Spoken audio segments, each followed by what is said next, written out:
در کشور عراق هستیم و اینجا مرکز امپراتوری بزرگ بابیلون یا بابله.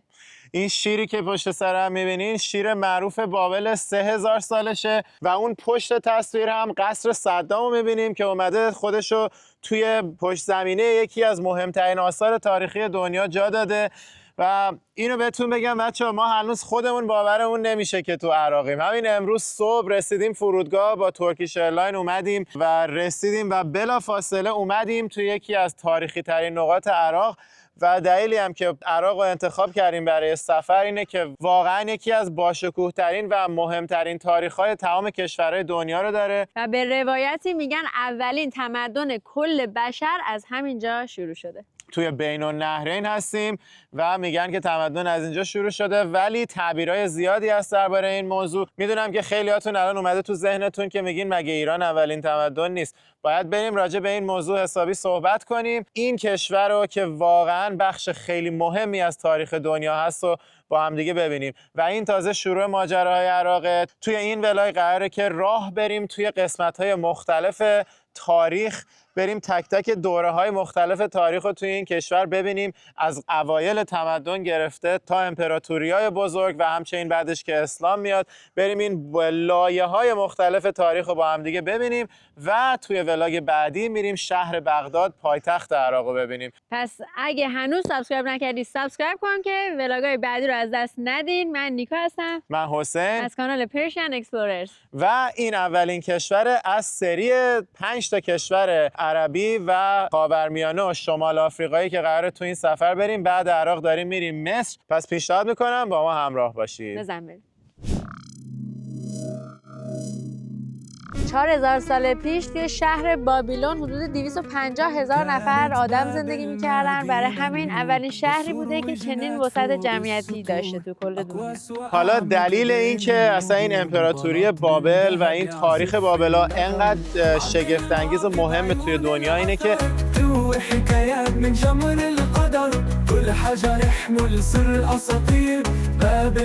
نجف و کوفه چسبیدن به هم، خیلی راحت از یکیش میری به اون یکی. با اون که خودمون اصلا آدمای مذهبی نیستیم، هر جایی که میریم به نظرمون بناهای مذهبی جز داستان و شخصیت مکان و محلی هست که واردش میشه. میگن که کربلا بزرگترین گردهمایی مذهبی تو کل دنیا زمان 40. اگر که کل اون آدمایی که اون روز از اینجا میگذرن رو حساب کنی، شاید حتی به 10 میلیون نفر هم رسیده باشه.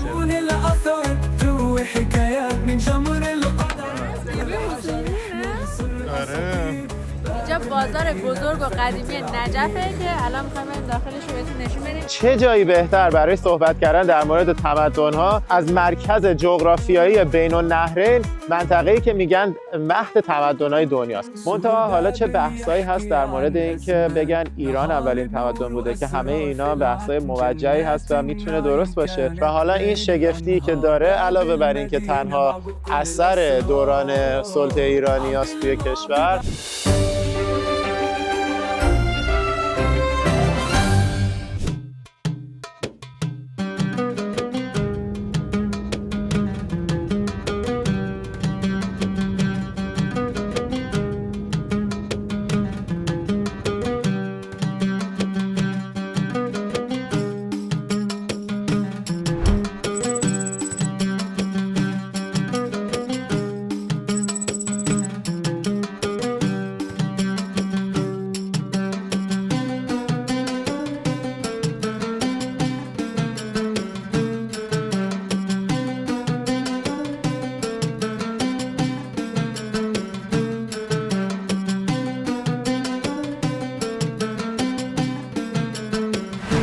این آقا راهنمامونه، اومد فرودگاه دنبالمون و میریم که برنامه ها رو شروع کنیم.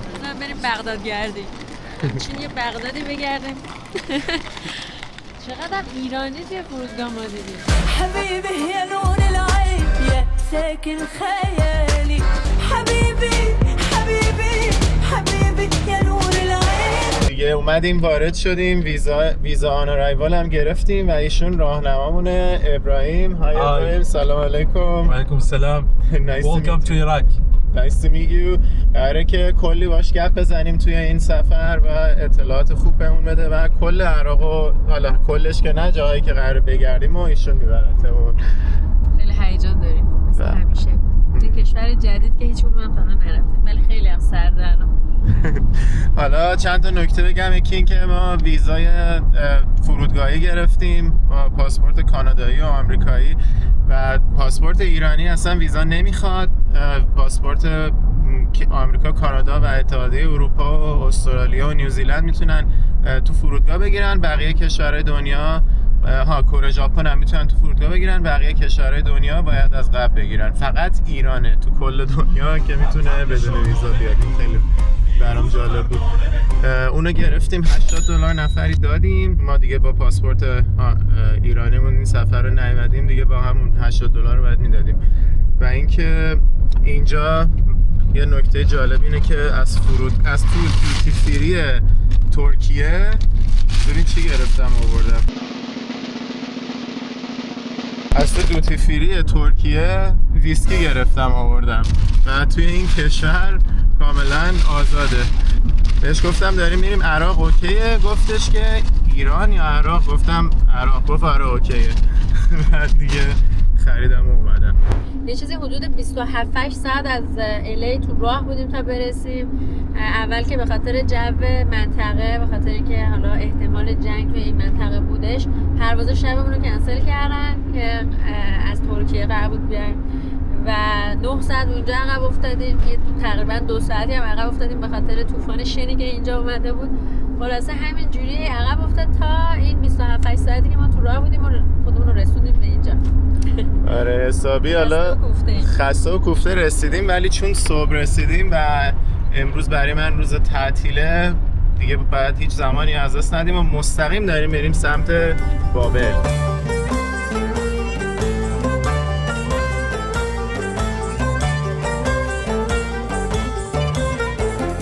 قهوه گرم میفروشن. من بهش گفتم بزن کنار یه قهوه بگیریم.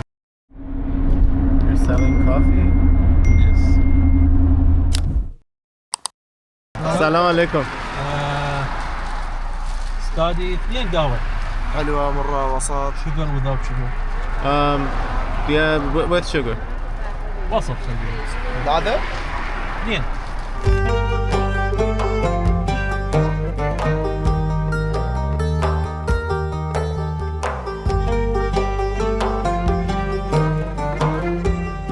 به مرکز امپراتوری بزرگ بابیلون یا بابل خوش اومدید.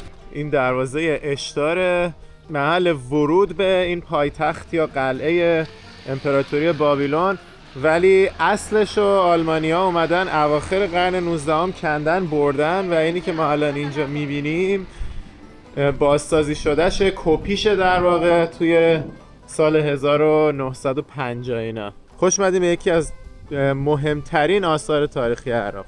حالا بجز اون دروازه‌اش بقیه آثاری که قراره اینجا ببینیم همش مال بیش از 2500 سال پیشه، بین 2500 تا 3500 سال پیش و همه اینا مربوط میشه به قبل از هخامنشیان، چون که دقیقاً این امپراتوری بابل که بوده. چه به موقع این نقشش هم اومد.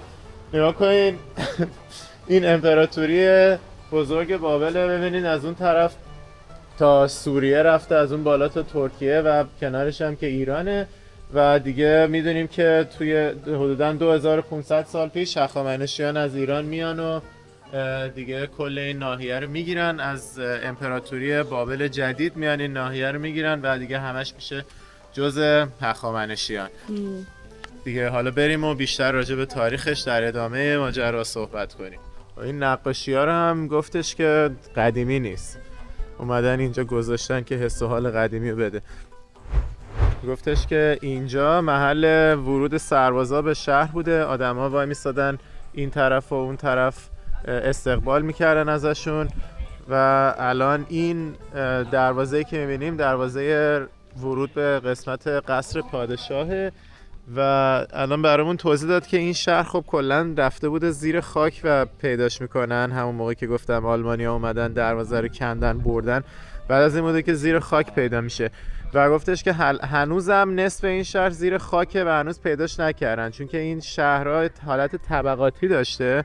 حتی اینجا رو مگه نگاه کنین یکم حالت طبقاتیش دیده میشه. یه نیمچه دروازه الان اونجاست، ادامش زیر زمینه و این طرف این یکی دروازه است که کلش آوردن بیرون زمین و به خاطر این حالت لایه لایه‌ایش مثلا یه قسمت از شهر رو که از زیر خاک در آوردن همچنان یه بخش زیادش زیر خاک مونده.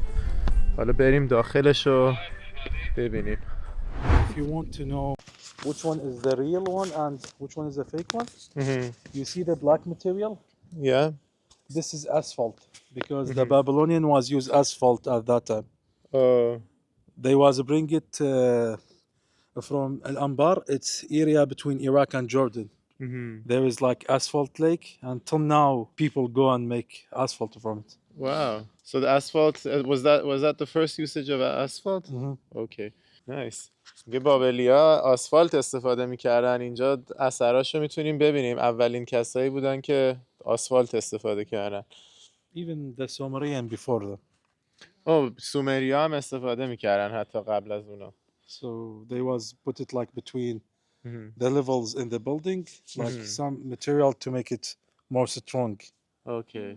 Nice. حالا قبل از اینکه هی بیشتر راجع به این قوم‌ها صحبت کنیم که گیج بشین، گفتم سریع خلاصه بگم، ولی فردا قرار بیشتر راجع به این قضیه تمدن‌ها صحبت کنیم که چرا خیلی‌ها معتقدن که اولین تمدن بشر توی عراق بوده و همچنین حالا اونایی هم که برهان میارن که توی ایران بوده اولین تمدن‌ها، دلایلشون چیه. همه اینا رو می‌خوایم فردا به طور خلاصه بهش بپردازیم توی فضایی که فکر کنم مناسب‌تر باشه برای اون بحث. ولی فعلا برای جاهایی که امروز داریم میریم این خلاصه رو بگم که سومریا اینجا بودن، بعدش اولین امپراتوری که اینجا شکل میگیره اکدیان بودن و بعد از اون دیگه بابلیا میان و بعدش یه مدت آشوریا بودن، بعدش دوباره بابلیا قدرت میگیرن که بهشون میگفتن نیو بابلیا. و این اتفاقایی که دارم میگم در طول مثلا هزاران سال افتاده. مثلا اولین بار بابلیا حدوداً 4000 سال پیش قدرت گرفتن بعد از اکدیان. بعد از اینکه آشوریا میان و قدرت از بابلیا میگیرن، خیلی وقت بعدش مثلا 1000 سال بعدش دوباره یه امپراتوری بابلی جدید به اسم نیو بابلی شکل میگیره که اون دقیقاً امپراتوری بوده که قبل از اینکه هخامنشیان بیان این ناحیه رو بگیرن در قدرت بوده و این آثار هم بیشتر مربوط به همون زمان نیو بابلی است. خلاصه این پیش زمینه رو داده باشم، حالا فردا باز بیشتر راجع به این تاریخ صحبت میکنیم. Ishtar Gate was 14 meters up from this level. So you can imagine like more 14 meters, all of it was covered under the ground. The reason why, because at that time Euphrates and Tigris, the rivers, was all the time flood and cover all the city and people change the place was they was living. That's the reason it was covered. اوکی. اون اشتارگیت بود اونجا دیدیم. این الان داشت میگفتش که اون اشتارگیته که کپیشو ساختن اون طرف در واقع اصلیش اینجا بوده که برداشتن بردن تو آلمان. حیونا رو می‌بینن. ببینی؟ اوه چه باحال. ایول. You have first one, this one. It's called Marduk or Meshchoch. It's the highest god at that time in the Babylonian civilization. And if you look on it, it's mixed between a lot of animals. The front leg is lion, the back leg is eagle, his body is fish, and his tail is a snake, and his head is a dragon. Because the reason they was thinking the god should live everywhere, sky, desert, water. That's why they make it with mix. And under him, ox is called Edid, is the god for rain and thunder. rain and thunder. اینم خط میخی اوریجینال روی دیوار. You see, even some of them start to be molting from the years. Wow. How can they keep it safe so that it doesn't get ruined over the years? They should cover it, but they doesn't. اینجا الان معبد نینماخه که دارن بازسازیش میکنن، ترمیمش میکنن در واقع، واسه همین بسته است. و نینماخ گفتش که توی زبون بابلونی میشه خانوم بزرگ، خانوم بالا رتبه. از اینجا میتونیم قصر صدام رو ببینیم. ببین چقدر جالبه که دقیقا پشت این قصر 3000 ساله بابیلون یا بابل، صدام اومده قصر خودش رو با همین پیش زمینه ساخته که بخشی از تاریخ عظیم این کشور باشه. سردته نیکا؟ اصلا باد که میاد سوزه خیلی وحشتناکی باش میاد. So in the past, here was a gate. The name of the gate is called Ipur Shapu, and the translate for it, it's mean the enemy cannot enter. قسمت شروع همین پیاده رو محل رژه سربازاست که ادامهش رو راجع بهش توضیح داده بودیم. تمام این دیوارا روش از این نقشا و طرحهای شیر بوده. حالا نمونهش رو تو موزه میبینیم، ولی انگلیسی‌ها که اومدن اینجا تمام این نقشا رو کندن و بردن برای خودشون و دیوارا رو این شکلی لخت گذاشتن، وگرنه اینا خیلی طراحی‌های هنرمندانه‌ای داشته تو زمان خودش که حالا یه نمونهش تو موزه بغداد هست که قراره فردا ببینیم.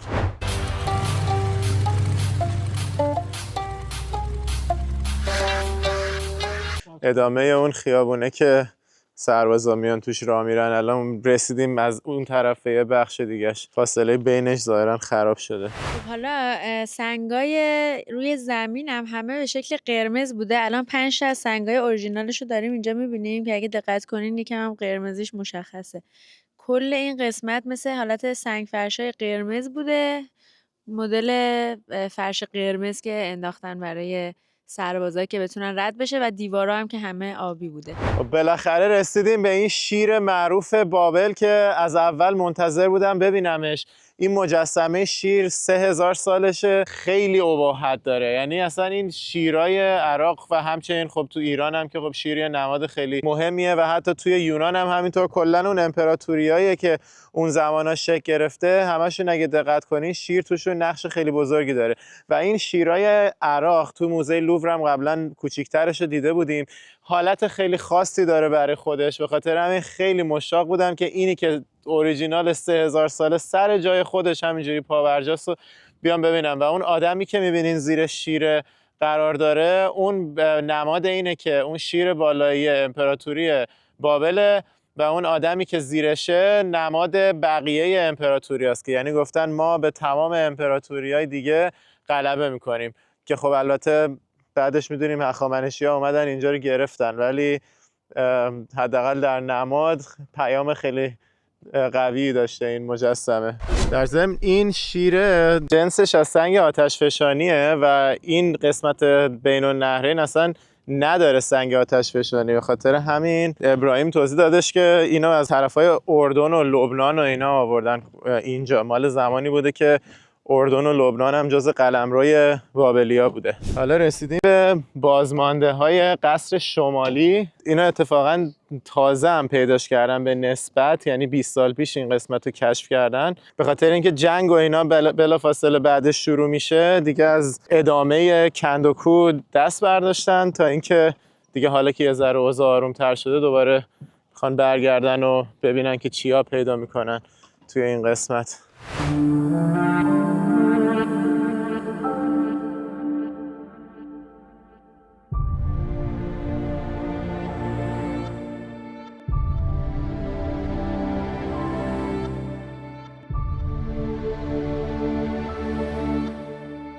$4,000 سال پیش توی شهر بابیلون حدود 250,000 نفر آدم زندگی میکردن. برای همین اولین شهری بوده که چنین وسعت جمعیتی داشته تو کل دنیا. اینجا یه لبرنت یا بیراهه که آخرین مرحله دفاعی برای جلوگیری از حمله دشمنا، که وقتی دشمنا اومدن توی این بیراهه گیر کنن و سخت‌تر بتونن نزدیک شن به قلعه پادشاه. و این جایی هم که ما الان روش وایسادیم خودش یه دیوار بوده که بعد پشت این دیوار دوباره مسیر رفتن یه حالت جاده اون موقع و بعدش میرسی به اون بیراهه که آخرین مرحله دفاعیه. رسیدیم به محوطه اصلی قصر بابل. صدا میپیچه اینجا. اوه چه خوب میپیچه. حسین نیکا. آها صدای اونا بیشتر میپیچه. بریم اونجا سر صدا کنیم.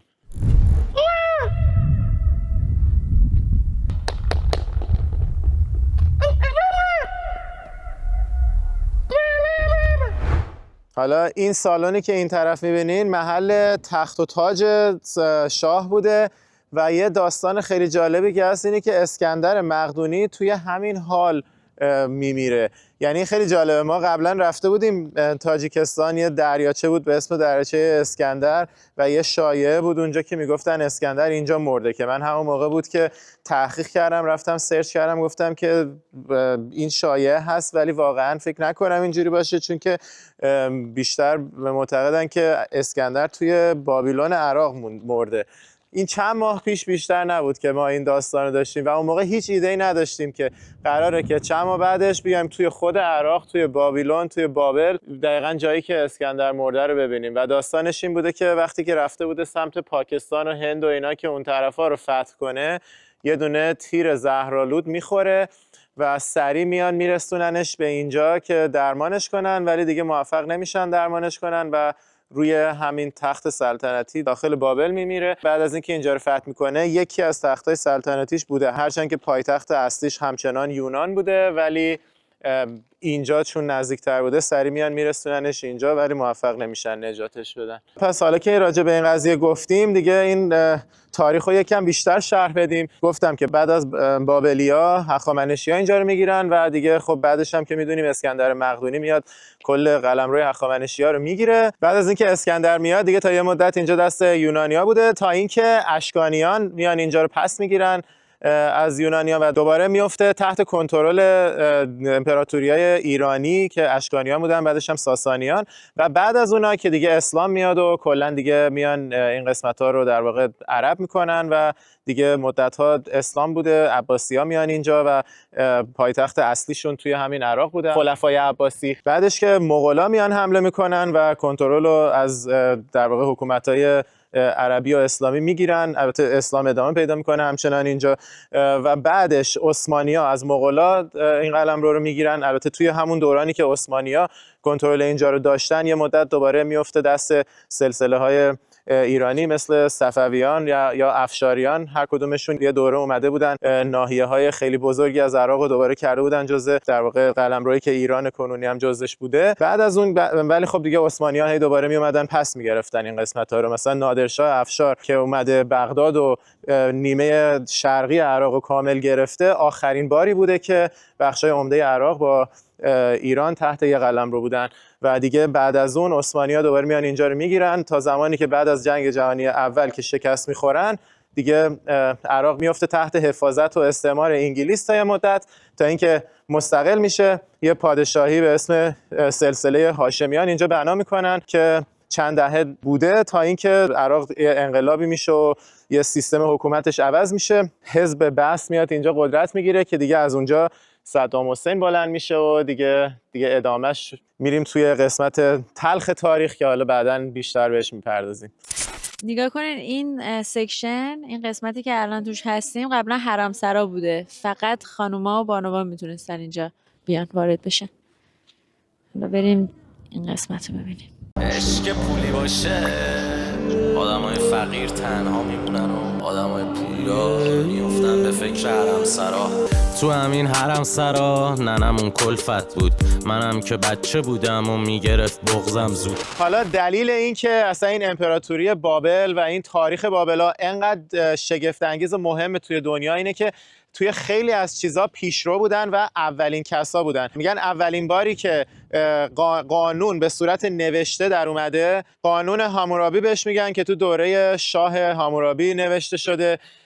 یکی دیگه 7 روز هفته است که از اینجا اومده. در واقع دلیل این که اصلا هفته 7 روز داره، چرا ما 8 نداریم، چرا 9 نداریم، این بوده که اینا ستاره شناسای فوق العاده قوی بودن و تونستن تشخیص بدن که از بین تمام این اجسامی که دارن تو آسمون میبینن، از بین این میلیون ها ستاره که دیده میشه، 7 تاش هست که با بقیه فرق داره. البته خب خورشید و ماه که مشخصه، ولی به جز اونها 5 تاش هست که تشخیص دادن که اینا سیاره است و فرق داره با ستاره هایی که خیلی دورترن. و تمام سیاره هایی که با چشم غیر مسلح میشد دید و اینا تشخیص دادن و در کنار ماه و خورشید گفتن پس 7 تا شیء فضایی مهم نزدیکمون هست که به خاطر اون 7 اومدن 7 روز هفته رو تشکیل دادن و بعدش این 7 روز هفته از اینجا رفت وارد یهودیت شد و توی تورات راجبش نوشته شد که حالا یه روزش هم تعطیله، یعنی یه روزش هم به عنوان روز تعطیل یاد شد و خلاصه از اینجا اصلا اومد این سیستم هفته. نه تنها اون، حتی دقایق، یعنی اینکه مثلا چرا ما ساعت ها روزمون به 24 ساعت 60 دقیقه 60 ثانیه تقسیم میشه، اونم از اینجا اومده بود که ریشه در این داشت که مثلا تو گفتن که سال حدودا 360 روزه و به عدد 60 بخش پذیره. 60 عدد خوبیه چون ضرب در 6 میشه 360. پس بیایم این زمان رو بر معیار 60 بچینیم و اینم خیلی جالبه که از اینجا اومده. علاوه بر این چیزایی که گفتم توی معماری هم فوق‌العاده بودن و یکی از آثار خیلی معروفشون که الان دیگه نمیتونیم به اون شکل ببینیمش، باغ‌های معلقه که جز عجایب هفتگانه کهنه. آثاری که الان اینجا میبینیم میگن که به احتمال زیاد باقی مونده یا بازمانده های باغ‌های معلقه. و حالا یکم راجع به این عجایب هفتگانه قدیم و جدید بهتون بگم، چون که یه سریا گفته بودن که چرا شما هر جا میرین میگین عجایب هفتگانه است. ببینید عجایب هفتگانه، یه سری عجایب هفتگانه دنیای باستان داریم که اینا توسط یه سری نویسنده‌های یونانی توصیف شده بودن و همشون هم مال همین طرفای مثلا بین النهرین و مصر و یونانه، دیگه از این ناحیه خارج نیست، به خاطر اینکه اون شاعرای یونانی دیگه از این فراتر نرفته بودن و 7 تا توی این نواحی رو به عنوان عجایب هفتگانه ازشون یاد کردن که تنها موردی که هنوز سالمه اهرام مصره که قراره توی این سفر بعد از عراق بریم ببینیم.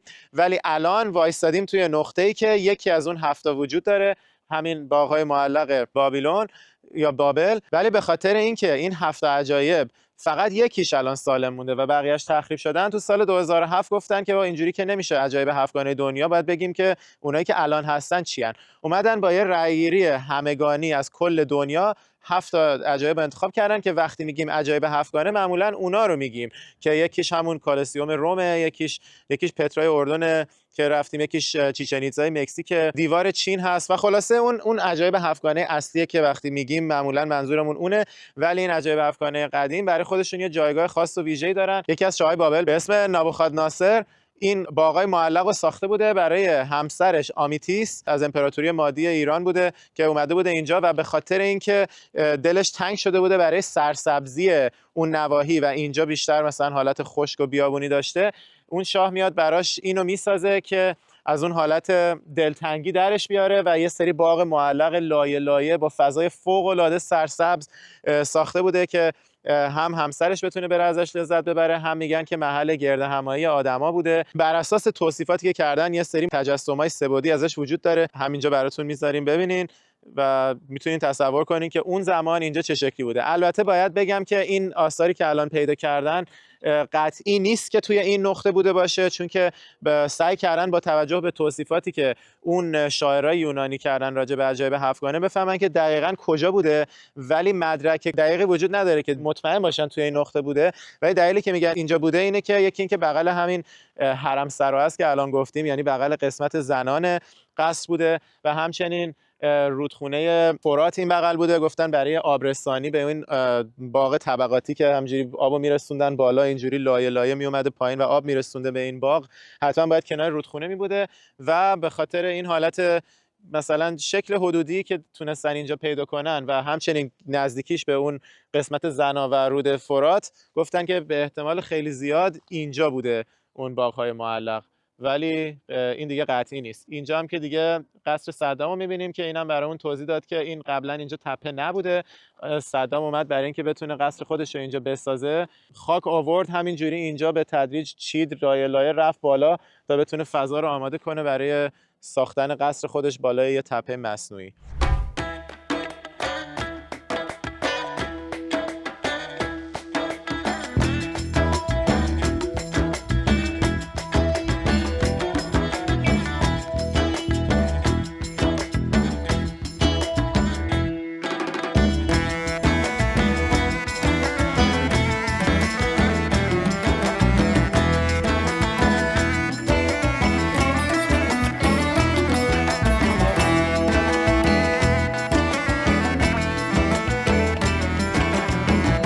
راستی در مورد این عجایب هفتگانه یه نکته دیگه هم باید بگم که علاوه بر عجایب هفتگانه قدیم و جدید اصلی که همشون سازه های دست انسان هستن، عجایب هفتگانه طبیعی هم داریم که باز اونم خودش هم عجایب هفتگانه طبیعی قدیم داره هم جدید داره. خب حالا اونا رو ما معمولا به عنوان عجایب هفتگانه ازش یاد نمی‌کنیم که وقتی میگیم عجایب هفتگانه معلوم باشه داریم راجع به چی حرف میزنیم.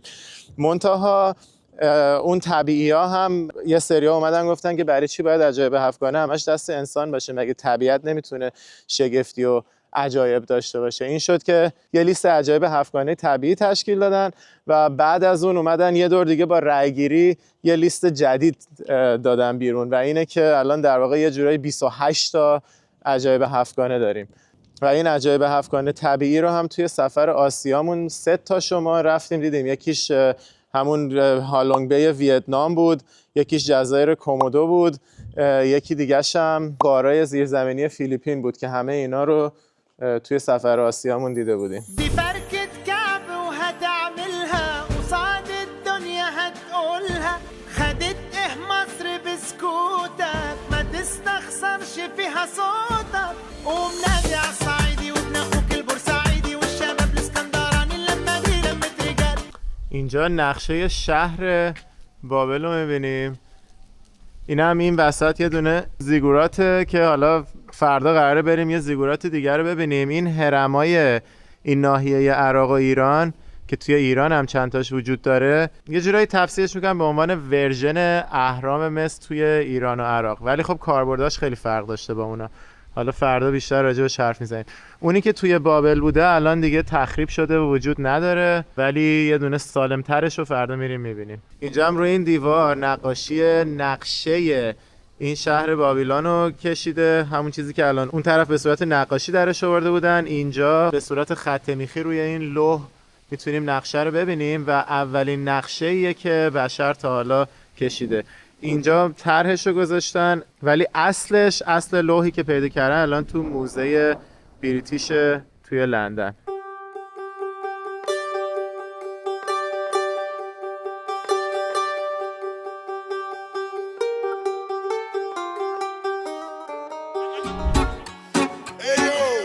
Original vibe in a Toronto groove machine in the air. Celebration in a Subaru station. Run the rhythm. الان میریم سمت شهر کوفه. ببین از اون طرف برگشتن به بغداد چه ترافیکیه.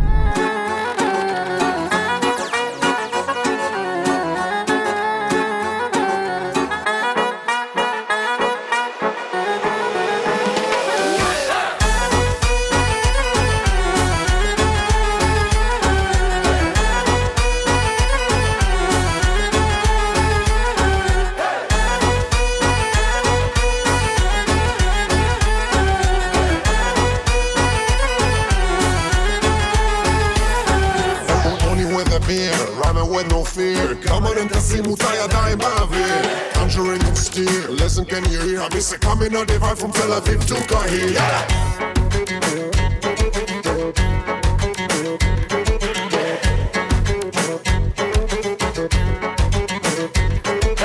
حالا اومدیم تو شهر کوفه، پارک کردیم که بریم مسجد امام علی رو ببینیم. اینجا دیدیم تو شهر چقدر همه مذهبی بودن، تو جاده می اومدیم دیگه. نیکا هم اینجا حجاب سرش میکنه که زیادی تو چش نباشیم تو شهر. آره راننده به فکر بود گونه میدونست ما احتمالاً نداریم از این چیزا، خودش برامون آورده بود از قبل.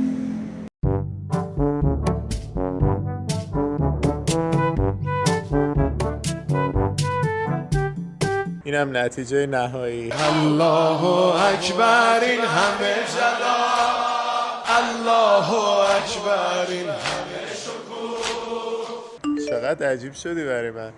عالیه ولی بهت میاد. از این به بعد دیگه همینجوری بپوش. گفته بودم که قراره توی لایه‌های مختلف تاریخ عراق بیایم بگردیم و همه رو ببینیم.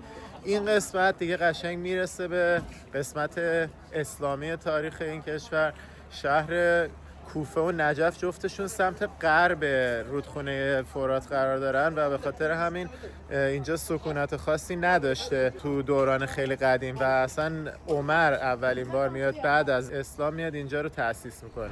در شهر کوفه به سر میبریم، محل حکومت امام اول شیعیان.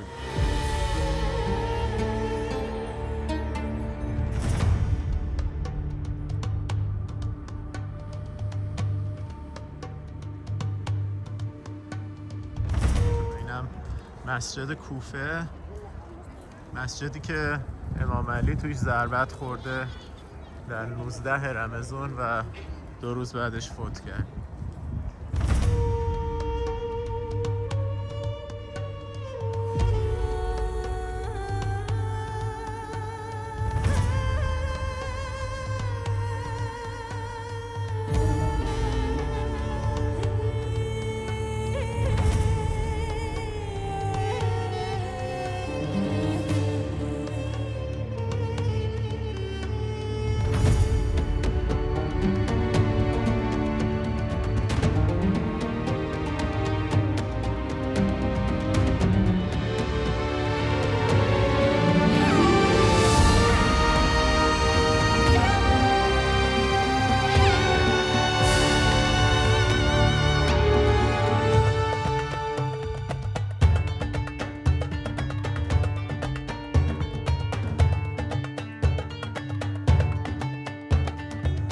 اونجایی که الان بودیم حرم مسلم بن عقیل بود که گفتش اولین کسی بوده که فرستادنش اینجا یار جمع کنه و به محض اینکه رسیده کوفه کشتنش. خاطر همین حرمش رو اینجا ساختن. حالا این طرف قسمت اصلی مسجده که واردش شدیم. These people Iranians. All of them? Yeah, Iranian. بچه همه اینا ایرانی هرن آقای تولیدرمون.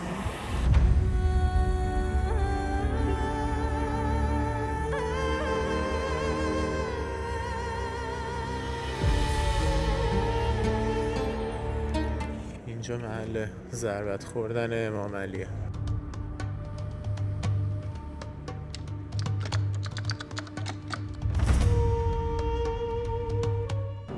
خب اینجا دیگه انقدر بوی عطر مشهدی میاد که دارم بیهوش میشم. خیلی بوش شدیده، انگار هر کی رو میبینم عطر مشهدی زده.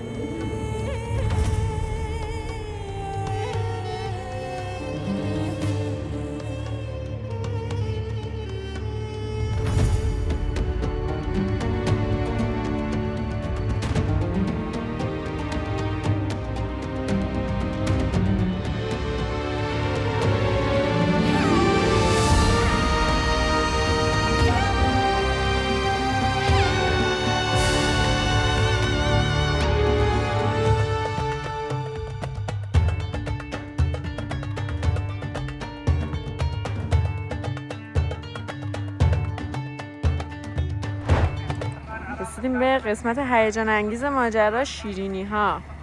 آقا ما خیلی سعی کردیم خودمون رو بپوشونیم، ما رو نشناسن. آخرم یه سری اومدن و لطف کردن با ما عکس گرفتن، شناسایی خلاصه شدیم اینجا. یه گروه پر ایرانی یه اومده شد که از بین اونا هم ما سعادت داشتیم که یه سری از دوستان عزیزی که از ایران اومده بودن و ما رو از طریق پیج اینستا و یوتیوبمون دنبال می‌کردن و اینجا ببینیم. آره دیگه حتی توی مسجد کوفه هم شناختنمون.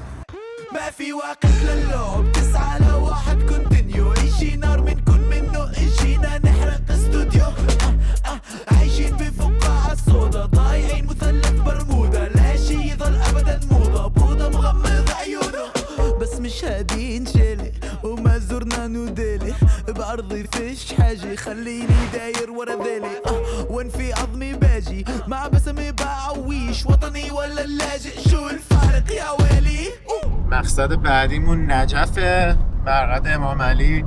نجف و کوفه چسبیدن به هم، خیلی راحت از یکیش میری به اون یکی. این هم خواستم بگم که حالا ما با اون که خودمون اصلا آدمای مذهبی نیستیم، هر جایی که میریم به نظرمون بناهای مذهبی جز داستان و شخصیت اون مکان و محلی هست که واردش میشی. به خاطر همین همیشه میریم دیدن میکنیم از اونجاها، حالا چه معبدهای بودایی باشه، چه کلیسا باشه، چه مسجدهای قشنگ کشورهای مختلف. و دیگه الان هم که دیگه توی مقدس ترین نقطه برای شیعه ها هستیم و میریم از این بناها بازدید میکنیم. در نهایت هم میریم کربلا.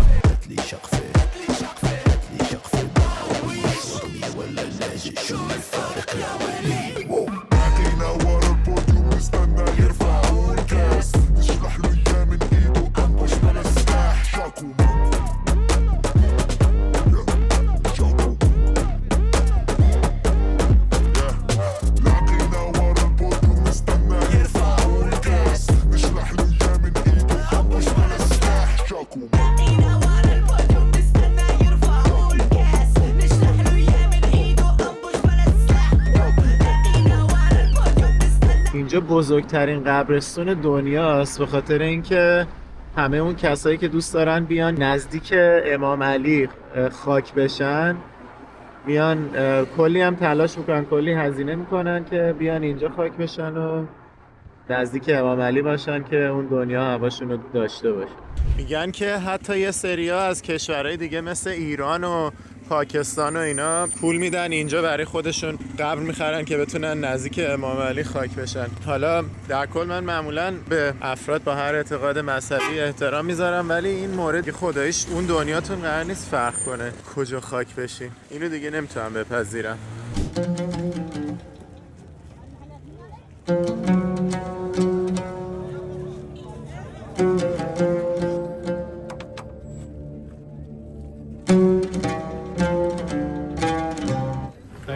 شکرا.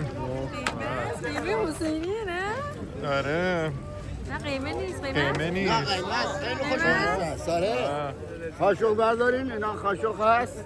ممنونم. من خودم خوزستانی هستم. خوزستانی هستی؟ هستم. آوازی هستم. خوشبختم. خیلی خوش اومدی. کجایی هستی؟ تهران، شیراز. خیلی خوش اومدی. از حق نگذریم، قیمش خوشمزه بود ولی یه ادویه هندی داشت که مزه‌شو کاملا تغییر میداد به یه غذای کاملا هندی، ولی خیلی خوب بود. همونم واقعا خوب بود. امیدوارم که نزدشون قبول شه. ما همش باید از قسمت خانوما وارد شیم، آقایون از قسمت آقایون، بعد یهو وسطش همدیگه رو ببینیم.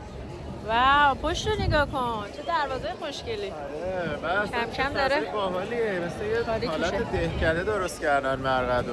داره کم کم هوا تاریک میشه و ببینین چقدر اینجا داره قشنگ‌تر میشه.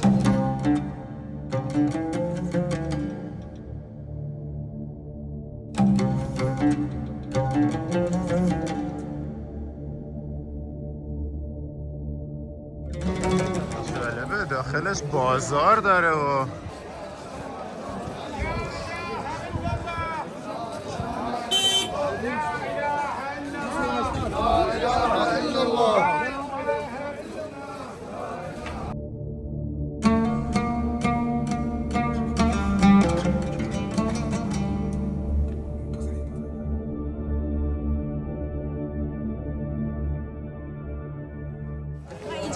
همه چی رو به فارسی هم نمیشه. ورود خانمان دخولانه نیسا، اونورم ورود آقایان.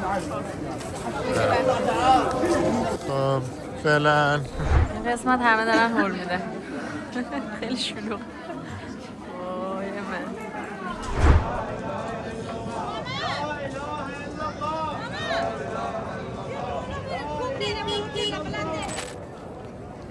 جالبه. شاید بگم نه 80% کسایی که اومدن ایرانیه.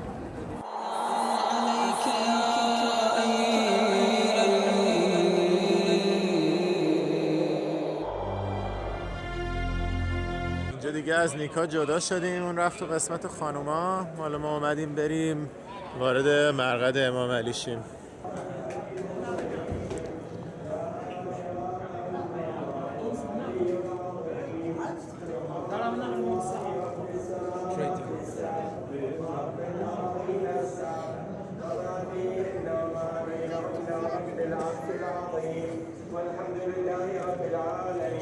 فضای باشکوهیه.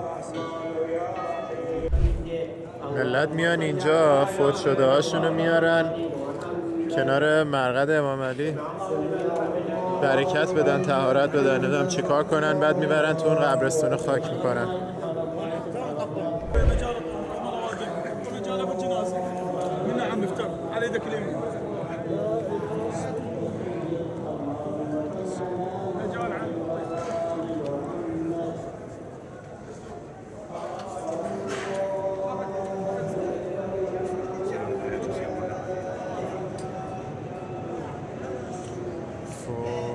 خیلی با شکوهه.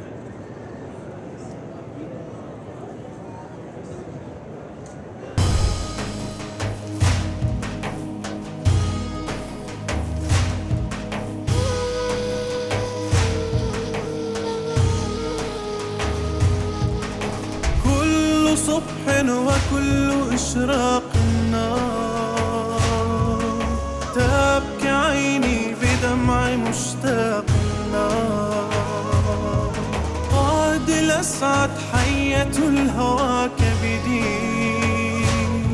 فلا طبيب لها ولا راقي. واقعا باید بگم حیرت انگیزه، خیلی قشنگه اینجا. یعنی من به عنوان یه آدم غیر مذهبی حسابی لذت بردم از این فضا.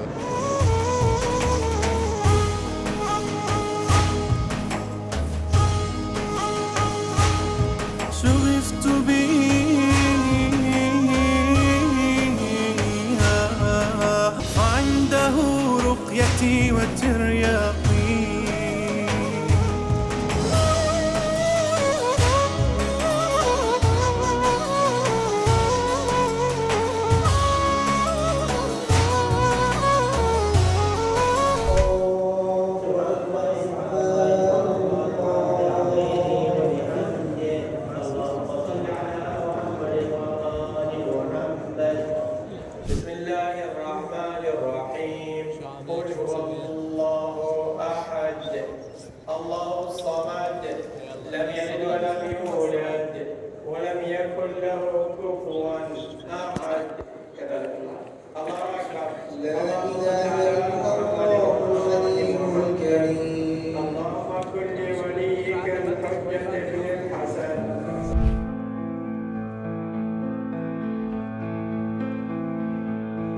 يا باب ذي المجد والحضارة أطيافك تسكن في خيالي. اینجا بازار بزرگ و قدیمی نجفه که الان میخوایم بریم داخلش رو بهتون نشون بدیم.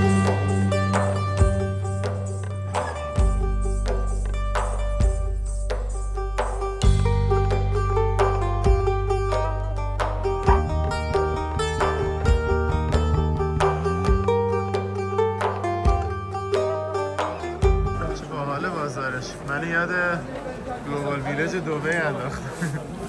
نه؟ کنافه است دیگه. این کنافه نیستش بچه، اشتباه گفتم. این همون دهین خیلی شبیه کنافه است ولی این معروف ترین شیرینی عراقه. نگاه اینجا این خیلی شبیه به زوربیا بامه خودمونه.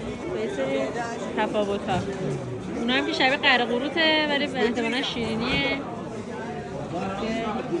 ما اینو گرفتیم چون این رگولارشه بدون کره. And they put it in oven and it will be like that. عادی ساروک موز. چقدر خوشمزه است. میگه با کوکونات درست میشه. با نارگیل و شکر و آرد. و روغن. So delicious. I love it. این که شیرینیش واقعا خوشمزه بود. اگه اومدین حتما امتحانش کنیم. و این شیرینی میگفتش مخصوصه فقط نجف و کربلاست. What was the name of it again? دهین. واقعا خوشمزه بود. یه جای بخور تو پیدا کردیم. خدمت تو بخور.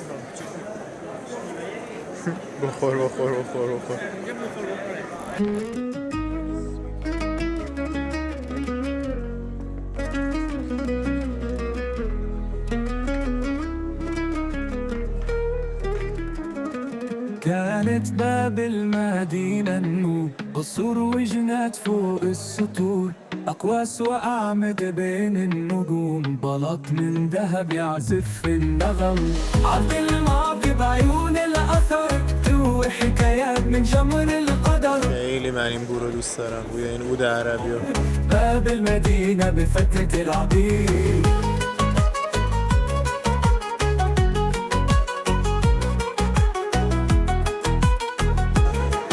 آب میوه طبیعی هم اینجا گرفتیم. نیکا ببینم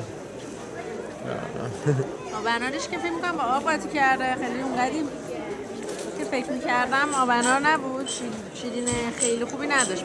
بعد کیوی و آب پرتقال گرفتیم با هم، اصلا کیویش انقدر شیرین بود که فکر می‌کنم از آب پرتقالش هم شیرین بود. اینجا محل تعویض پول، فقط نوت دم درش رو ببینین. کارتخوان نداریم، لطفاً سوال نفرمایید. چقدر ازشون سوال پرسیدن که اینو زده دم در. سور الباب اللي يحكي عن أزمان، نهار بنور وأسرار في العتم. جنات النعيم كانت بين الأنهار، باب المدينة بعبق كل الأسرار. عبد الماضي بعيون الأثر، تو حكايات من جمر القدر. كل حجر يحمل سر أساطير، باب المدينة بفتة العبيد. اینجا صفشه.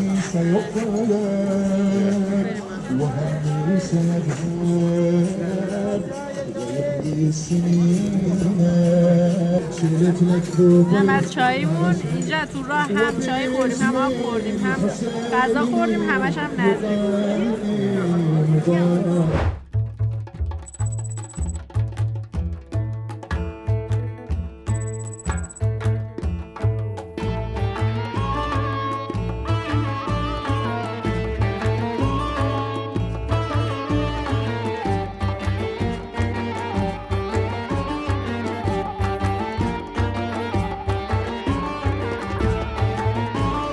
رسیدیم به کربلا، آخرین برنامه امشبمون دیگه.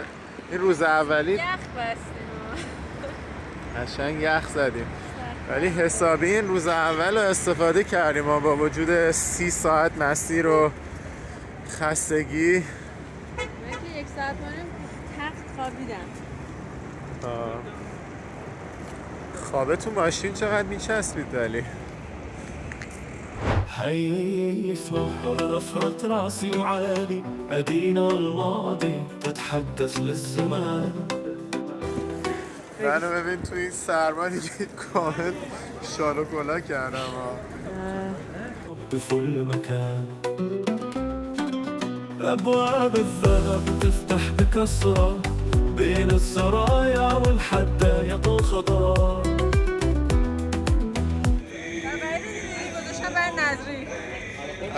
بیچاره دیگه نیست. آخه قرار نظری بشی. چقدر خوشگله. آره تفلکی.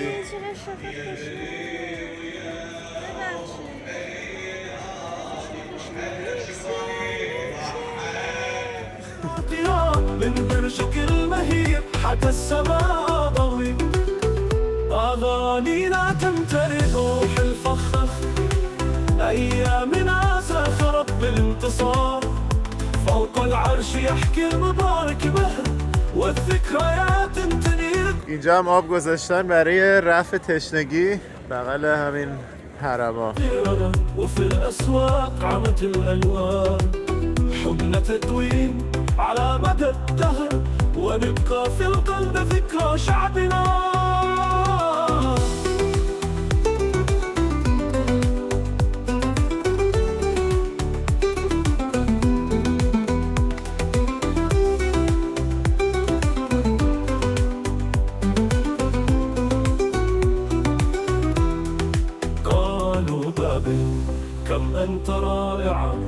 اینجا الان بین الحرمین، فضای بین حرم ابوالفضل و امام حسین و هر کدومش مثل که دقیقاً جاییه که توی جنگ با یزید کشته شدن. دقیقاً تو همون نقطه حرمشون ساختن. وزخارفك تتلمع. میگن که کربلا بزرگترین گردهمایی مذهبی تو کل دنیا زمان اربعین و حتی از حج هم بیشتره. البته تو اینترنت سرچ کنی همچنان خیلی از منابع میگن حج بزرگترین گردهماییه، ولی خود همین راهنمامون و همچنین یه سری کسای دیگه که آمار جمع کردن میگن که این گردهمایی اربعین قطعا بیشتر از 2-3 میلیون حج نفر حاضر شدن دفعه قبلی. کلا اینجوریه که میرن از نجف تا کربلا رو پیاده میان و وقتی که میرسن اینجا اصلا جا نیست که همه بخوان وایسن یه مدت طولانی، همه فقط باید همراه با جریان جمعیت فقط رد بشن و برن. و اگر که کل اون آدمایی که اون روز از اینجا میگذرن و حساب کنی شاید حتی به 10 میلیون نفر هم رسیده باشه و به خاطر همین توی سالهای اخیر اینجا احتمال قوی بزرگترین گردهمایی مذهبی کل دنیا بوده زمان اربعین. خیلی جالبه و دقیقاً تو همین فضا میان جمع میشن اینجا، همه میان ردیف نظری میدن و آب میدن و فضای خیلی ملکوتی. آره. البته یه نکته رو مهمه همینجا ذکر کنم، من خودم به شخصه با وجود اینکه به نظرم مراسم اربعین توی کربلا یک جزء مراسم باشکوه مذهبی توی کل دنیا، خودم حاضر نیستم که زمان اربعین اینجا حضور داشته باشم، چون که میدونیم که متاسفانه ازش سوء استفاده سیاسی میشه، بخشی از پروپاگاندای جمهوری اسلامیه و من دوست ندارم که بخشی از این پروپاگاندا باشم. ولی خب به عنوان یه مراسم باشکوه مذهبی توی دنیا کاملا قابل ذکره. حالا بریم وارد حرم امام حسین بشیم.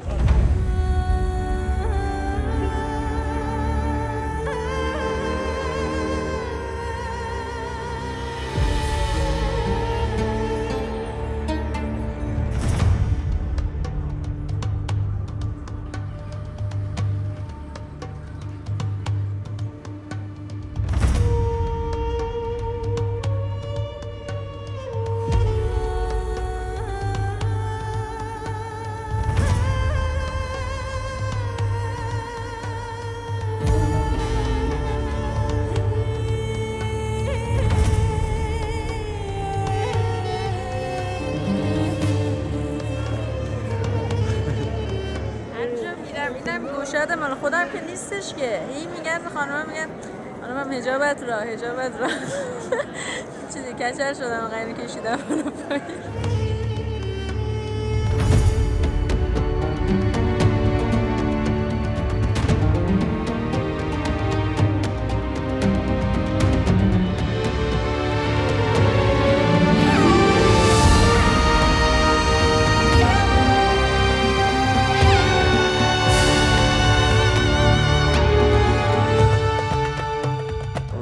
حرم گنبد طلایی امام حسینی که میریم واردش شیم.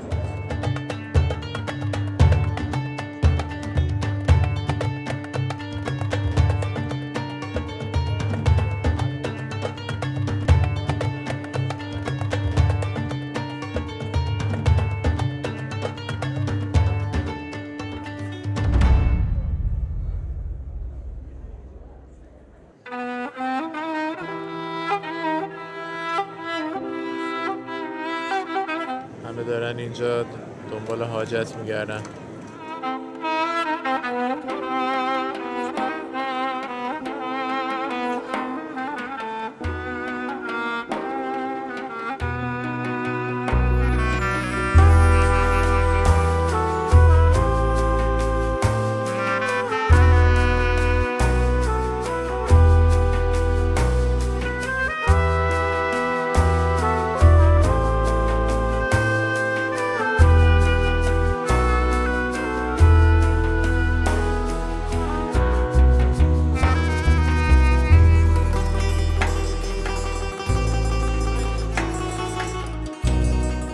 که اینجا نقطه‌ای هست که سرشو بریدن.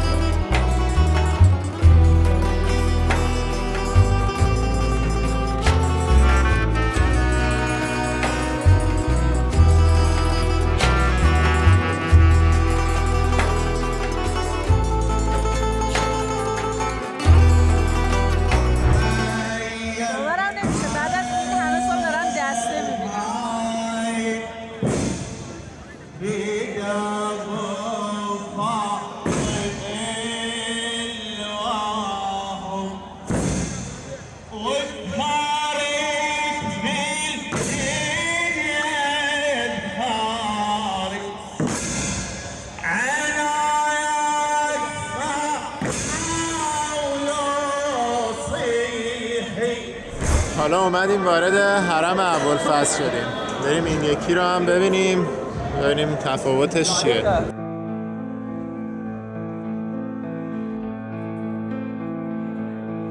يا باب ذي المجد والحضارة أطيافك تسكن في خيالي لبنى الأمجاد والجسارة في دربك العالي وعالي حرم ابوالفضل که الان میریم واردش میشیم.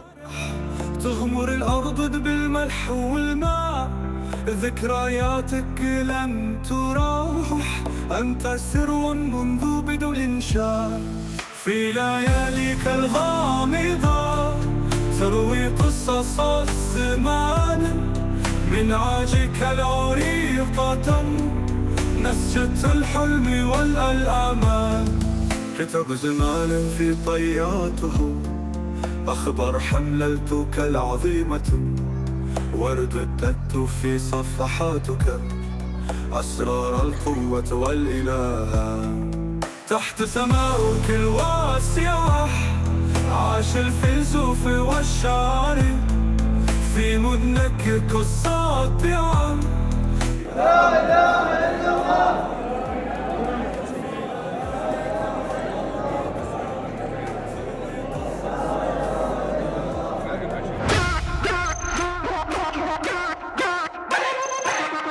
حالا رسیدیم به هتلمون توی بغداد. فندق شلاشل بالاست، در واقع پلسه نوشته بالاست.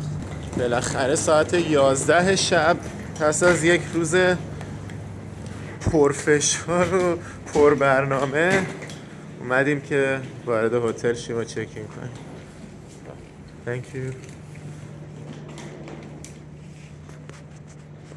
چه خوشگله هتلش، نه؟ خیلی تزییناتش قشنگه.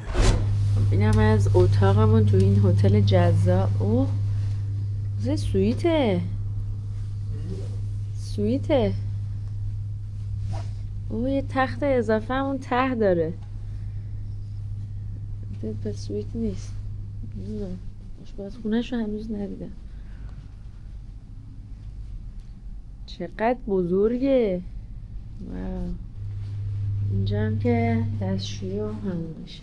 واقعا ترتمیزه. مثلا اینجا شبی چقدر در اومد؟ $97. $97.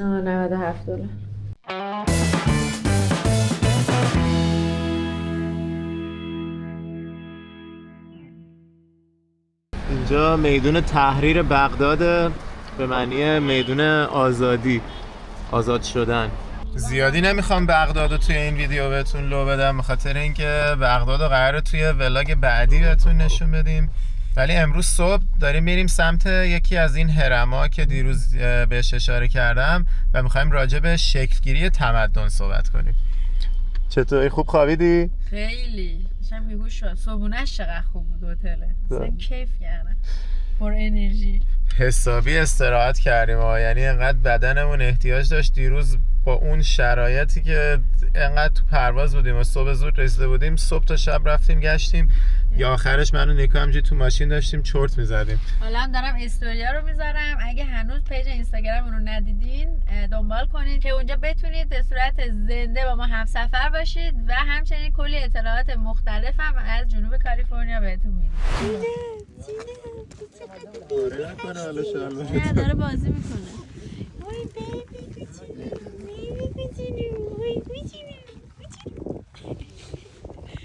چه خوشحاله، دم تکون میده.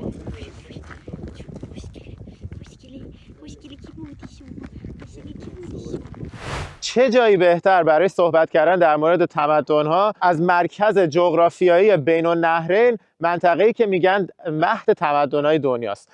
و یکی از دلایلی که می‌خواستیم کنار یکی از این هرم‌ها یا زیگورات‌ها در مورد تمدن صحبت کنیم اینه که این هرم‌ها یکی از نمادها و شواهد اصلی هستن که تو بحث در مورد تمدن‌ها بهشون استناد میشه. الان اینجا در نزدیکی بغداد زیگورات یا معبد آقارقلف یا دور کوریگالزو رو داریم. 3400 سال قدمت داره و یه نماینده خیلی خوبیه از این هرم‌ها یا زیگورات‌های توی عراق و همچنین توی ایران که یه جورایی میگن معادل یا مشابه اهرام مصر هستش. هرچند که کاربردشون خیلی فرق داره با اهرام مصر، چون که اونا در واقع به عنوان محل خاکسپاری و جاودانگی فرعون‌ها استفاده می‌شده، اینا به عنوان معبده و هر کدومشون به یکی از خدایان اون آیین سابق این نواحی سومریا و بابلیا نسبت داده شده.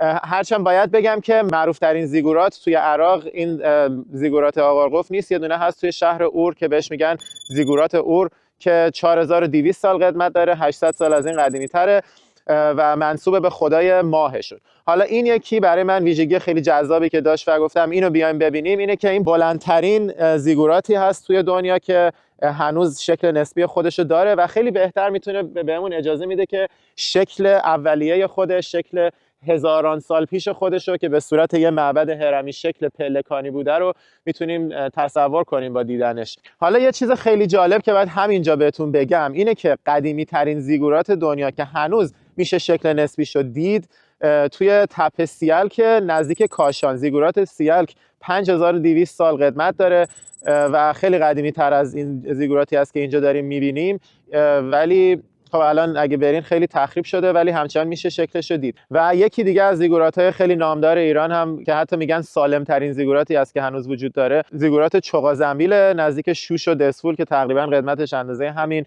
زیگوراتی است که میبینیم. و حالا یه نکته جالب دیگه در مورد این هرم اینه که شاهشون کریگازلو که اینو ساخته مال یه سلسله بوده که بهشون میگفتن کیشیین ها، بخشی از سلسله های بابلیا بودن، ولی یکی از سلسله های بابلیا که در واقع ضعیف میشه و رو به سقوط بوده، یه قوم ایرانی، یعنی ایرانی الاسمال مناطق زاگرس که اومده بودن اینجا به اسم کیشیین ها، اونا میان قدرت رو به دست میگیرن و اونا بودن که این هرم ها هم میسازن. ولی خب البته میرن کاملا ادغام میشن با قوم بابلیا و به عنوان یکی از سلسله های بابلی شناخته میشن تا اینکه به عنوان ایرانی شناخته بشن، ولی اصالتشون از طرفای زاگرس بوده. حالا راجع به تمدن صحبت کنیم. چرا میگن که قدیمی ترین تمدن توی عراق بوده؟ چند تا دلیل داره که بهش استناد میکنن و میگن قدیمی ترین تمدن توی این منطقه است و از عراق اومده. یکی این که میگن که قدیمی ترین زیگوراتی که ساخته شده مال حدود 6000 سال پیشه و شواهدی وجود داره که توی منطقه اروک بوده. اروک شهری هست که میگن که اون قدیمی ترین شهری است که تمام تعریفای تمدن در موردش صدق میکنه. توی جنوب عراق هست و اولین خط میخی که پیدا شده مربوط به اونجا بوده، یعنی قدیمی ترین خط میخی که شواهدش وجود داره مال اونجا بوده. یه نکته دیگه هم اینه که میگن چرخ اونجا اختراع شده، یعنی قدیمی ترین شواهدی که وجود داره از استفاده از چرخ توی منطقه اروک جنوب عراق هست و تمام اینا رو گذاشتن کنار هم، میگن که قدیمی تمدن مال اونجا بوده. چرخ رو حدود 5500 سال پیش کشف کردن. نوشتارها قدیمی ترین شواهدش برمیگرده به 5200 سال پیش و همون زیگوراتی هم که گفتم قدیمی ترینش مال اون منطقه است میگن حدود 6000 سال پیش بوده که الان کاملا تخریب شده و به خاطر همینه که گفتم قدیمی ترین زیگوراتی که هنوز میشه شکل تقریبی قدیمی شد دید نزدیک کاشانه. حالا مطمئنم خیلیا این موضوع اومده تو ذهنتون که بگیم وا تو که داری راجع به تمدن‌های 5-6000 ساله حرف میزنی، پس تمدن‌های 7-8 هزار ساله‌ای که ما تو ایران داریم، همین نمیدونم شهر کوچولوی نزدیک ما تمدن 7-8 هزار ساله داره، پس چرا میگی که میگن اونجا قدیمی ترین تمدنه؟ اینو باید بگم که برای جواب دادن به این سوال اول از همه باید ببینیم تعریف تمدن چیه و اینو هم بگم که شما قطعا چیزی که شنیدین اشتباه نیست. بحث در مورد اینکه اولین تمدن کجا بوده هنوز در جریانه، هنوز در حال مطالعه است و کلا تفسیرها و تعبیرهای مختلفی وجود داره که هر کدومش میتونه درست باشه. حالا بیشتر میخوام راجع به این قضیه صحبت کنیم. اولا که تعریف تمدن اینه که یه سری ویژگی‌ها باید وجود داشته باشه که بگن الان اونجا تمدنه. کلا قبل از اینکه تمدن باشه زندگی چه شکلی بوده؟ همه توی مثلا خانواده‌های کوچولو یا گروه‌های کوچولو زندگی می‌کردن و همه آدم‌ها شغلشون این بوده که یه غذای جفت و جور کنن که از گشنگی نمیرن. یعنی شغل همه آدم‌ها تهیه غذا بوده و اگر هم مبادله‌ای وجود داشته بین آدم‌ها، مبادله بین مثلا نزدیکای خودشون بوده، اونجوری به صورت تجارت نبوده.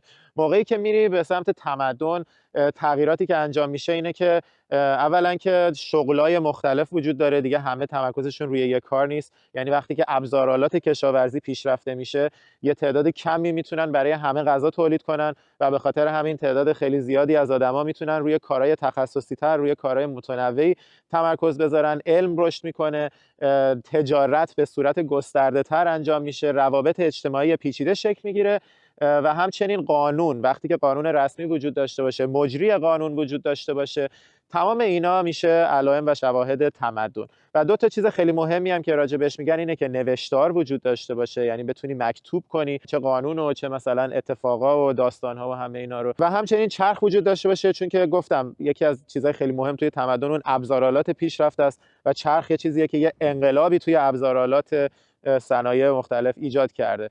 به خاطر همینه که نوشتار و چرخ جزء علائم خیلی مهم تمدن به حساب میاد که هر دوتاش میگن قدیمی ترین آثاری که ازش تا الان پیدا شده توی اروک توی عراق بوده.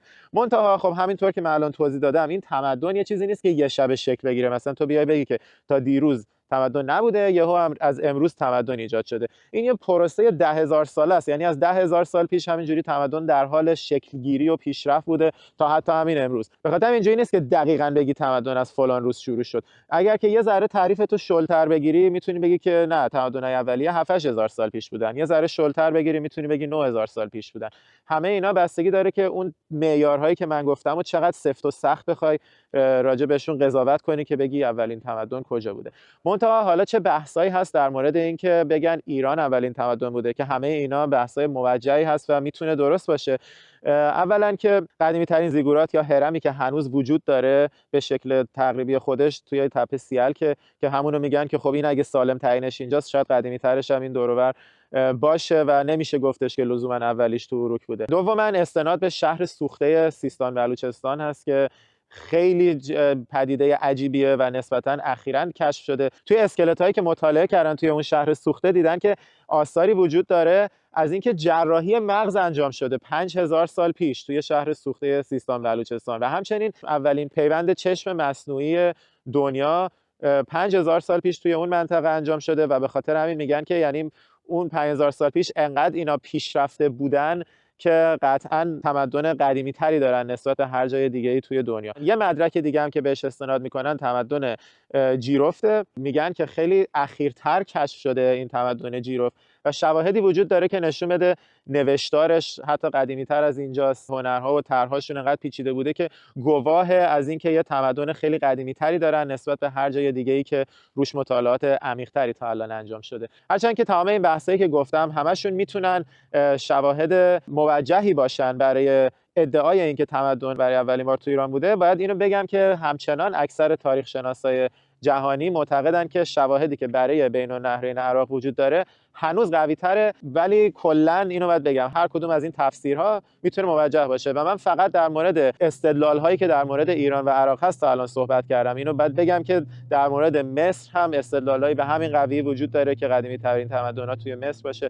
در مورد حتی ناحیه توی ترکیه هست، آناتولیا، که اونجا هم شواهد خیلی قوی وجود داره. همچنین توی شام و سوریه و حتی توی پرو، اون سر دنیا، یه سری شواهد خیلی محکمی وجود داره که میشه بر اساس اونها استدلال کرد که قدیمی ترین تمدن اصلا مال قاره آسیا نبوده و مال آمریکای جنوبی توی پرو بوده، که حالا به زودی میریم مصر راجع به قسمت‌ها و استدلال‌های مصریش بیشتر صحبت می‌کنیم و حتما توی 1-2 سال آینده به پرو هم سر خواهیم زد و در مورد شواهد تمدن توی پرو هم صحبت میکنیم. اگه تا اینجای ویدیو رو دوست داشتین با یه لایک از کانالمون حمایت کنید و سابسکرایب کنید که ولاگ‌های بعدی عراق و همچنین مصر و مراکش رو از دست ندید. البته من میدونم که خیلیاتون هستین که قطعاً اطلاعات تاریخیتون از من بیشتره، مطالعات بیشتری دارین.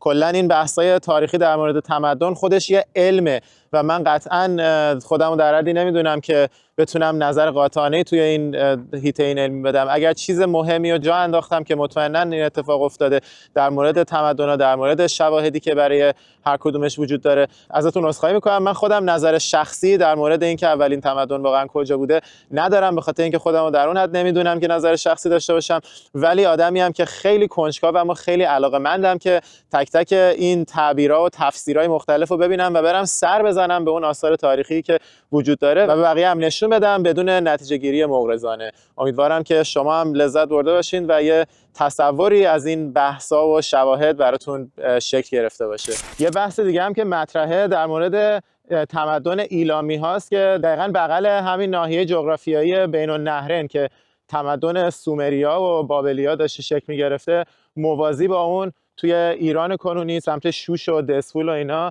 تمدن ایلامیا داشته شکل می‌گرفته، به خاطر اینکه شواهدش وجود داره که تمدن پیش ایلامی‌ها که بعدش رسیده به ایلامی‌ها حتی خیلی قدیمی‌تر هم هست و یه سری نوشتارهایی وجود داره که خطایی که مثلا توی ایران پیدا شده با اون که به قدمتش به خطایی که توی اروک پیدا شده نمیرسه، میگن که اینا از پیچیدگیش مشخصه که یه جدی داشته، یعنی از یه سری خطای قدیمی تر از اون حاصل شده که میتونه خیلی قدیمی تر از خطوطی باشه، خط میخی باشه که توی بین النهرین پیدا شده. و خلاصه این بحثا اصلا تمامی نداره و تمامش میتونه موجه باشه و همشون با شواهد تاریخی که امروزه وجود داره جور در میاد.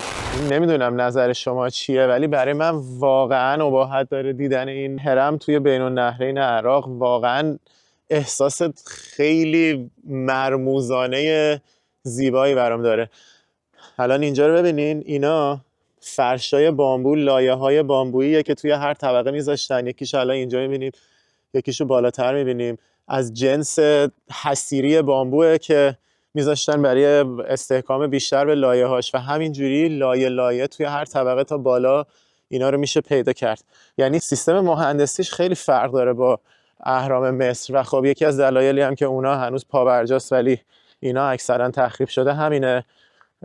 مال اونا خیلی محکم تر بوده ولی تو زمان خودش خب شاید بشه گفتش که حتی همون اباحت رو داشته و الان دیدنش خیلی جذابه. بچه از اینجا داریم شتر میبینیم. آخه 5 تا شتره. ایشم سفیده.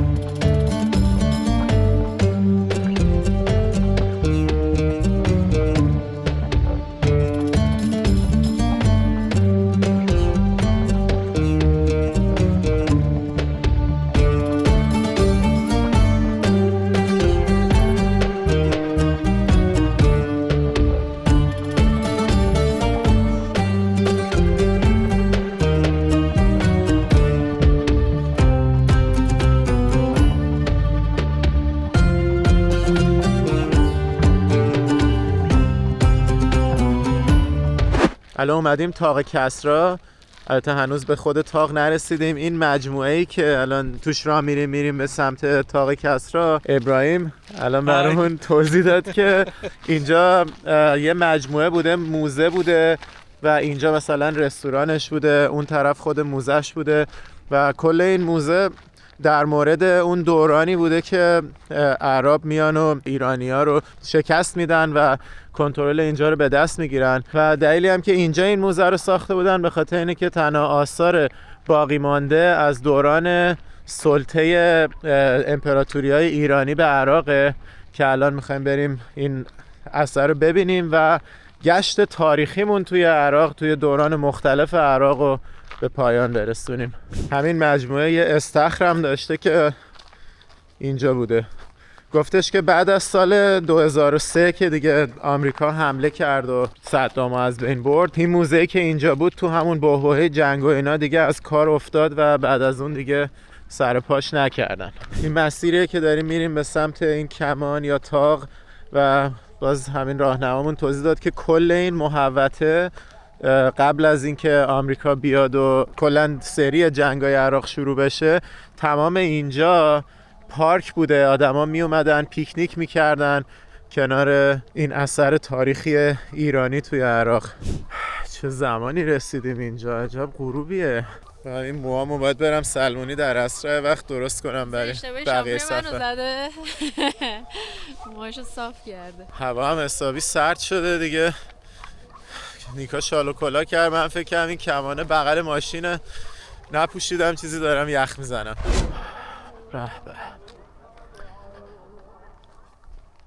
چقدر پرنده داره دورش میچرخه.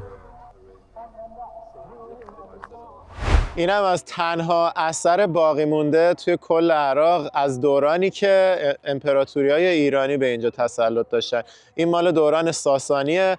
دیروز توی تاریخی که توضیح دادیم گفتم که زمانی که هخامنشی‌ها اینجا رو میگیرن، بعدش اسکندر مقدونی میاد، ولی بعدش دوباره اشکانیان و بعدش ساسانیان به اینجا تسلط داشتن که بعدش دیگه اسلام میاد و عربا میاد.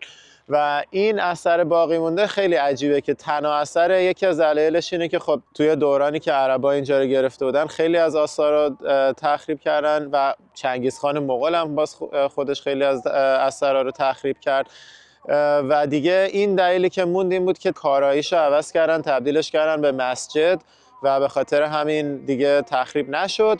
ولی الان دیگه به شکل مسجد هم نیست، چون که این سیلی که توی عراق میاد تو قرن 19 هم کلا بیشتر ساختارهایی که اینجا بوده رو هم خراب میکنه و فقط همین طاقه الان مونده که تازه همین هم یه قسمت‌های زیادش بازسازی شده که به اون حالت اولیه‌اش برگرده. و حالا این شگفتی که داره علاوه بر این که تنها اثر دوران سلطه ایرانیاست توی کشور، خیلی از نظر معماری برجستگی داره، به خاطر اینکه توی دوران خودش توی زمان 1500 سال پیش که این ساخته شده طاقی به این وسعت توی دنیا وجود نداشته و خیلی سخت بوده که بتونی یه طاق درست کنی که بتونه وزن رو تحمل کنه و فرو نپاشه توی اون زمان. از نظر معماری هم برجستگی داره. ابراهیم الان داشت برامون توضیح میداد که بعد از سیلی که میاد فقط انقدر ازش میمونه و اون قسمت سمت راستیشو تو زمان صدام اومده بازسازی کرده که این کم حالت قدیمی خودش رو بیشتر بشه دید و تصور کرد. و حالا یه عکس بازسازی شده از زمان قدیم هم همینجا ببینین که متوجه بشین که قبلا چه شکلی بوده. بهش میگفتن قصر سفید که دیگه الان باقی موندهش به این شکل مونده. ضمناً این شهری که ساسانی‌ها اینجا تأسیس میکنن که اسمش تیسفون بوده و اسم این کمان هم در گذشته انوشیروان بوده. الان دیگه اسم عربی شهر شده مدائن و این خود طاقه هم که دیگه به همون طاقه کسرا معروفه. دیگه رسیدیم به پایان اولین ولاگمون از کشور عراق و سعی کردیم توی این ولاگ به لایه‌های تاریخی متفاوت این کشور سفر بکنیم و توی ولاگ بعدی بغداد رو بهتون نشون میدیم که خیلی براش هیجان داریم. البته یه قسمتایش امروز رفتیم که گذاشتیم تو ولاگ بعدی پخشش کنیم و در ادامه روزهای بعدم میریم حسابی بغداد رو میگردیم. این شهری که پر از روح و زندگی و شلوغ پلوغیه رو بهتون نشون بدیم و ببینین که عراق و بغداد بعد از گذروندن این همه دوران سختی امروزه به چه شرایطی رسیده و مردم چجوری دارن زندگی میکنن و راجع به این وقایع تلخ تاریخ اخیرتر عراق هم توی ولاگ بعد صحبت میکنیم. توی این ولاگ دیگه بیشتر به تاریخ باستانترش پرداختیم. حالا این قسمت‌های اخیرترش هم توی ولاگ بعد میبینید. اگه هنوز سابسکرایب نکردید دکمه سابسکرایب رو بزن و یه لایک بده که ما هم کلی انرژی بگیریم. دمتون گرم. اینو هم بگم که این دوران آشوریان که توی این ولاگ فقط یه اشاره خیلی مختصر بهش کردیم ولی به جایی نرفتیم که آثار اون دوران تاریخ رو بتونیم ببینیم، اونو هم خواهید دید وقتی که از اینجا بریم به سمت کردستان عراق. توی مسیر به آثار تاریخی آشوری هم سر میزنیم و توی ولاگ‌های بعدی اون قسمت هم میبینید. تا ولاگ بعد بدرود.